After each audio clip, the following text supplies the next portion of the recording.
everybody, Rob Blackstorm. What I want to talk about today is I want to talk about the week ahead. This is a very, very holy week.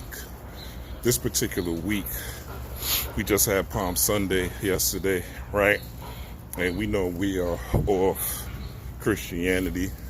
Those of us that are into esoteric spirituality and occultism, we don't follow that, but we do understand that we could use certain tools in order to accentuate our vibration. And this is a high vibrational week. At the end of the week, we're going into the full moon in Pisces. It is also the Passover. It is also Easter or Ishtar, which deals with fertility, right? The Easter egg. The egg deals with birth. Also, if you look at palms, right, or palm trees, also the leaf is symbolized with fertility, symbolized with growth. So right now is a time when the thoughts, the visions, the ideas that you have in your head will manifest at a much quicker pace. See, spirituality, spiritual growth, manifestation, all these things are vibrating at a high frequency right now, giving birth to be renewed, as they say in the church, to be born again, right? Or better yet, to grow up, right? Now is the time to have a rebirth. If you have issues with shyness, anxiety, depression, you're not seeing life go the way you want, you're not seeing things manifest in your life, you're having difficulties with people, right? You want to attract you a new boo, new boyfriend, girlfriend, right? You want to attract more money into your life, more wealth, right? You want to alleviate sicknesses, become more healthy. Now is the time to put those thoughts, those ideas, and those visions in actions. Tomorrow we're having Jupiter and Neptune aligning. This is something that happens every 13 years. The number 13 is a very powerful number. When we talk about the zodiac and the sun, there's 12 signs in the zodiac and the sun, right? So that makes the number 13. That's where you have the whole science of Jesus and the 12 disciples, because the Bible is really just a book of astrotheology. It's really just a book that's detailing and chronicling the stars, right? If you talk about Aries, right? Jesus was called the Lamb. Aries is the sign of the ram, right? So it's all connected. It's all connected to the cosmos, the cosmology. So tomorrow especially is a day that you want to prepare today. You want to prepare today for tomorrow. You want to prepare what type of ideas are you giving birth to? What new businesses are you giving birth to? What are you doing in your career that you are trying to ascend to? Are you trying to ascend to supervisor, manager? Or you have a new invention? Do you have a new product that you're launching? Whatever you're trying to create, you might just be trying to find a new home. You might just trying to be getting a new car, right? You might just be trying to, put yourself in some type of better situation. You might just be trying to change some behavior that is holding you back. You might need to get rid of an addiction and give birth to a new way of living, a new pattern, a new system, a new structure, right? Jupiter is a planet of abundance, which is happening again tomorrow, the 12th. Jupiter is the planet of abundance and expansion. Neptune is the planet of fantasy and imagination. So with this Jupiter-Neptune conjunction that occurs every 13 years, the power of your imagination, the power of your fantasies will greatly expand, okay?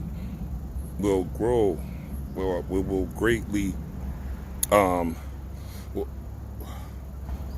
expand, will greatly grow, right?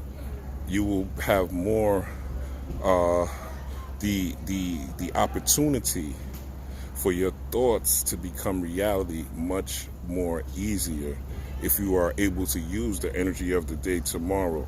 Me, myself, I'll be meditating tomorrow morning like I do pretty much every morning, but I'll be meditating tomorrow morning. I'll also be meditating tomorrow at noon, and then I'll be meditating before I go to bed, because I want to take advantage of the energy that the universe is giving us. I want to take advantage of this Jupiter-Neptune conjunction. And I also want to take advantage of this energy throughout this whole week, because the full moon is occurring on the 16th, right? At the same time, Easter is going to happen. Ishtar, right? Another indicator of birth, another sign and symbol of birth or rebirth. Another idea of our ideas giving birth into a tangible reality. So it's great to take advantage of these days. One of the things you can also do is you could tap into this book by Anna Riva called The Power of the Psalms, right? The Power of the Psalms. And you could use the Psalms, yes, the Psalms in the Bible, these songs or sonnets, these 150 songs, which are what the Psalms are, right? And what you do is and even if you don't have that book, The Power of the Psalms by Anna Riva, you could still use these Psalms, and whatever Psalm resonates with you. A lot of people like Psalms 23, yea, though I walk through the valley of death, I will fear no evil, etc., right? You could use that one, right? But the way you want to do this is you want to sing these songs. You want to say them with passion, right? And when you say them with passion, you want to have backing music behind it. And the backing music you want to have is string music. If you look up the Psalms, it always talks about something called the lyre, right? The lyre is basically a harp. But if you look at this particular harp or this particular lyre, it looks just like it looks just like a harp. Hey, what's up, bro? It looks just like a harp, but it also looks like it looks like a harp, so you could use harp music, but string music is also a guitar, right? But if you look at this lyre, right, this harp is shaped like a U. And then if you look at the symbol for the heart chakra is also shaped like this lyre, right? It has that same U symbolism. So this is about expanding the heart, expanding the electromagnetic field, expanding your aura so that you can attract the things that you want. This is the law of attraction on steroids. This is the law of manifestation on steroids. And your visualizations, you want to see yourself enjoying whatever objective you want. If it's that new house, if it's that new car, if it's that new career, if it's that new business, if it's that new boo, if it's that new change in your personality, right? Being less shy, being less anxious, being less depressed, etc., etc. You want to see yourself living that. That's how you that's how you use your imagination this week. See yourself living that. See yourself happy, right? If you are a person that's shy, you want to see yourself happily on stage, talking to people, talking to a crowd of people. If you're a person that has depression, you want to see yourself happy around people, around your family, around people that you love and care about, and also around strangers, right? If you are dealing with anxiety, you want to see yourself comfortable and confident in crowds, comfortable and confident around a whole bunch of people, comfortable and confident around strangers. This energy of this week, this is a holy week. And another word for holy is divine, right? When you talk about hieroglyph, which is really a pictorial representation of a spiritual idea or a spiritual concept, the word hiero means holy. The name hiero means divine in hieroglyph.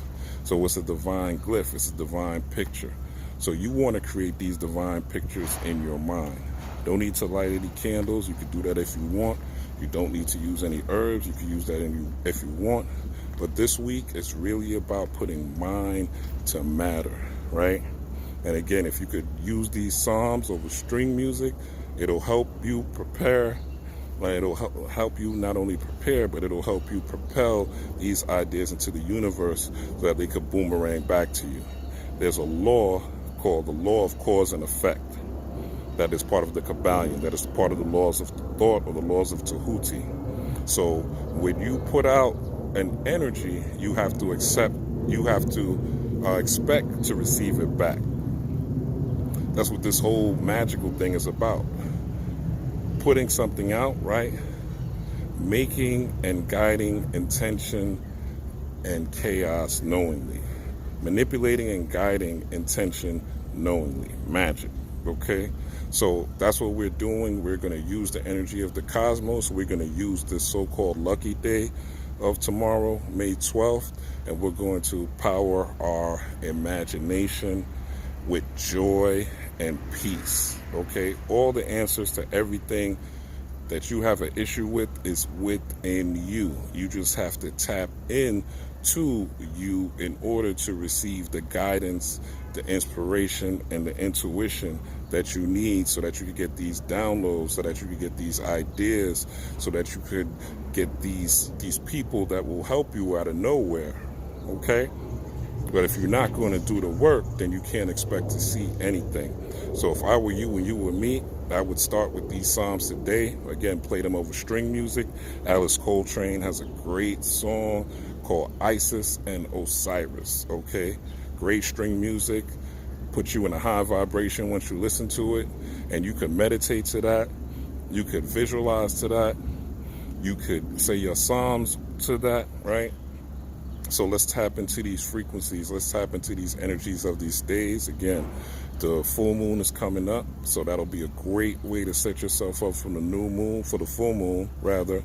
And then also reaffirm the idea that you have set these ideas and these concepts and these visualizations that you have set into place today, Tuesday, and during the week, and repower them during your full moon rituals. And that time you can add the candles and the herbs and work with whatever, deity or energy that you're trying to utilize as a invocation, so that you could become the energy of that deity. It's not about worshiping, it's about becoming the energy of. It's about invoking, it's about becoming one with, because you are the God. All the answers are within you. And with that said, peace, power, and prosperity. Rob Blackstorm, I'm out.